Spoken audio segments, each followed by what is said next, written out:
Konsepto ng community pantry, tayo-tayo muna. Nagsimula ang sumisikat na konsepto ng community pantry sa isang karatula at simpleng idea. Magbigay ayon sa kakayahan, kumuha batay sa pangangailangan. Pero sa loob lamang ng ilang araw, ang community pantry sa Maginhawa Street sa Quezon City ay lumaganap na sa iba't ibang syudad ng lalawigan. Mula sa Caloocan, Pasig at sa Maynila, tumawid na sa ibang lalawigan mula Laguna hanggang Albay, umabot na rin ito sa Visayas at Mindanao. Si Ana Patricia noon na nagsimula ng community pantry sa Maginhawa Street sa Quezon City, nagulat sa lawak at bilis ng pagkilos ng mga komunidad para tumulong. Suportado ito ng Department of Health ang community pantry, pero nagpaalala pa rin sa physical distancing or social distancing para iwas laganap ng COVID virus. At dapat din natin ma-recognize ang mga effort ng mga kababayan natin na talagang tumulong dito para sa mga nangangailangan. Sila ay nagbigay ng mga donasyon para may maibigay sa mga taong bayan. Dahil sa konsepto ng community pantry, ang daming natutulungang mga tao o mga kababayan natin. Pupuntahan ko yung community pantry na isinagawa dito banda sa amin na nilagay nila sa Miraculous Medal Shrine Church. Ito po yung church namin dito.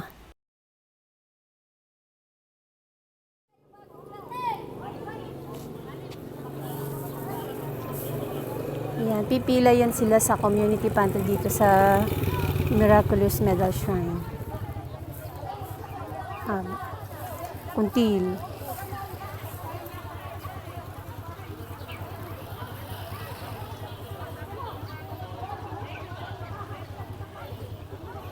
Hanggang ang aga niya nila. Mamaya pa ang bigayan ng 9 o'clock after the mass daw. Yung iba sumisingit. Sumisingitan nga talaga sa pila. Nagrereklamo na yung iba. Kasi nauna sila. Pero mas sumisingit yung mga late.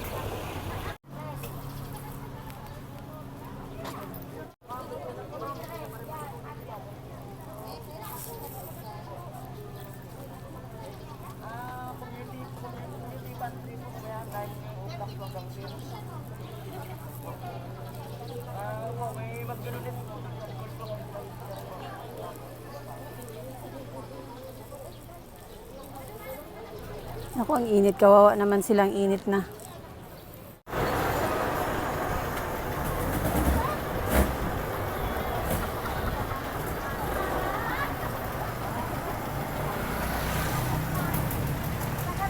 Ay, oo nga. Barko na!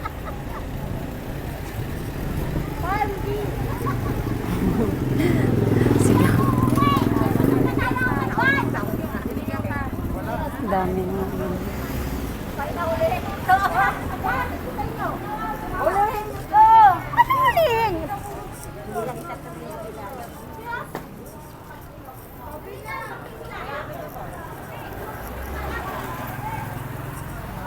Haba ng... Ay, oo. Hanggang dito pa pala.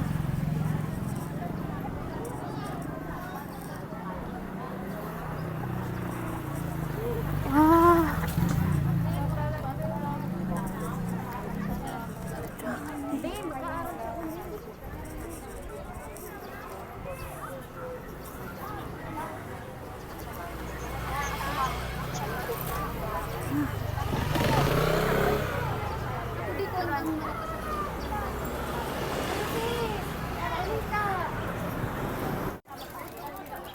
Kaya pala sabi na.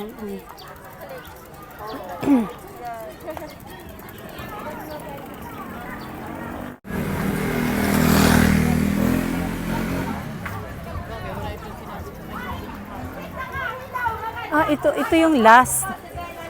Dito po yung huli ng pila. Kaya pala doon yung iba nagrereklamo. Kasi kararating lang sumisingit yung banda sa harap ng simbahan. So dito yung pinakahuli.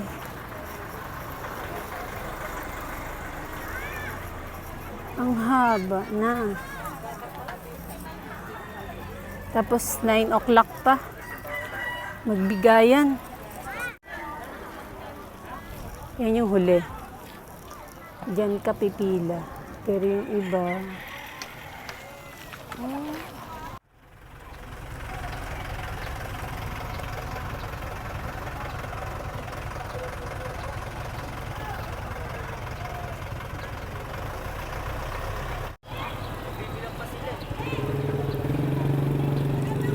Ah,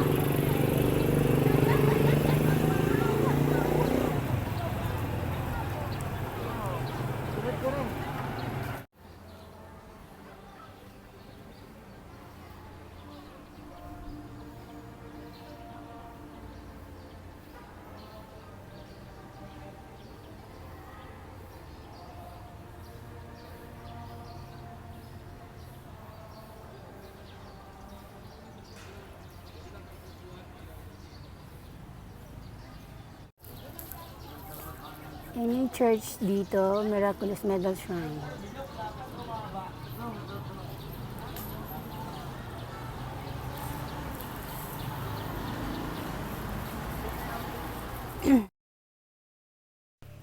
Sa ngayon, empty pa ang pantry nila. Mamayang alas 9 ng umaga, ilalabas na po nila at ilalagay nila dyan sa lamesa na yan. Ang ganda po talaga ng bayanihan. At ang dami po talaga nagbigay ng donasyon para maipamigay sa mga tao. At nilabas na po nila para ilagay sa kanilang pantry. Ayan na po sila, sister. Sila po ang bibigay mamaya sa mga tao. Mamaya, papasok dyan. Nakapila naman po. May social distancing po mamaya ang mga tao para sa pagkuha ng ayuda.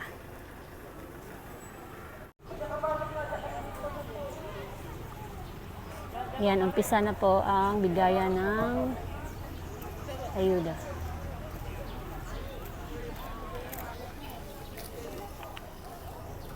Ayan, may social distancing naman po sila dito. Dahil, napangit ang shot mo sa kanya sa gilid ng itlog.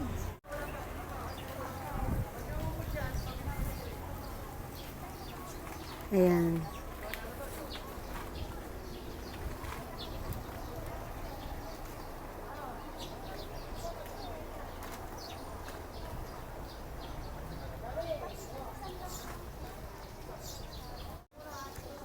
Naka-assist po ang mga tiga-barangay at may mga pulis po para hindi magsiksikan sa pila. Ayan, napakaluwag po ng pila para walang abiryang mangyayari.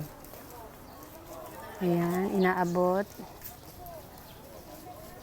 Maayos po ang proseso nila dito.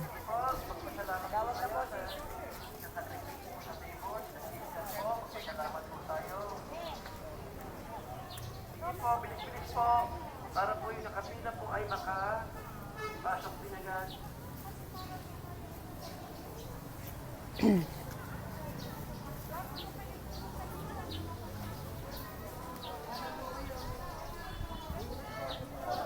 Daming nagbigay. Daming itulog.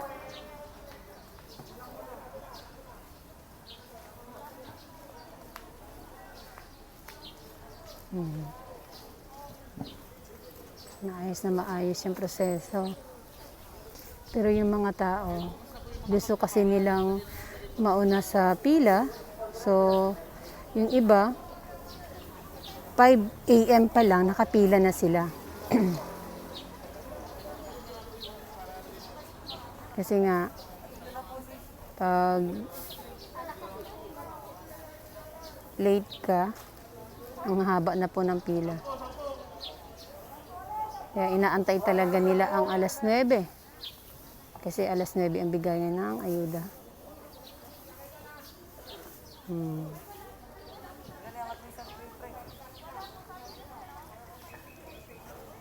Yung mga tiga-simbahan na staff ng simbahan ang mga nagbibigay ng ayuda.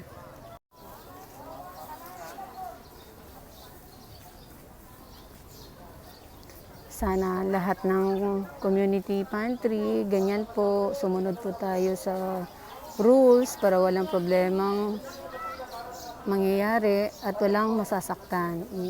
Dapat po may social distancing tayo. Alam naman po natin na kailangan natin ng pagkain, pero dapat sundin po natin ang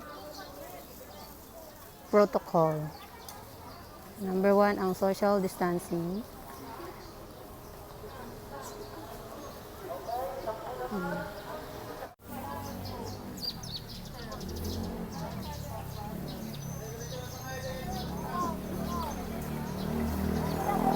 Ayan, nagbigay. Ang dami.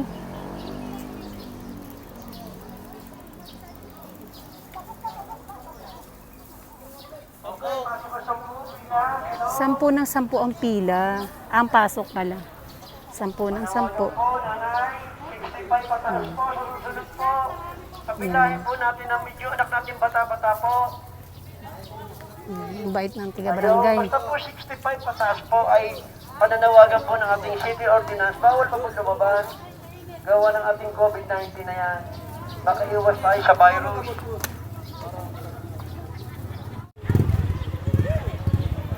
Nagbigay pa ng tubig, libreng tubig ang simbahan, ice tubig para maibsan ang init ng mga tao. Kasi ang mainit na po ngayon, ang tirik na ng araw. Maibsan yung init sa katawan. 10-10 lang ang pasok para manatili ang social distancing.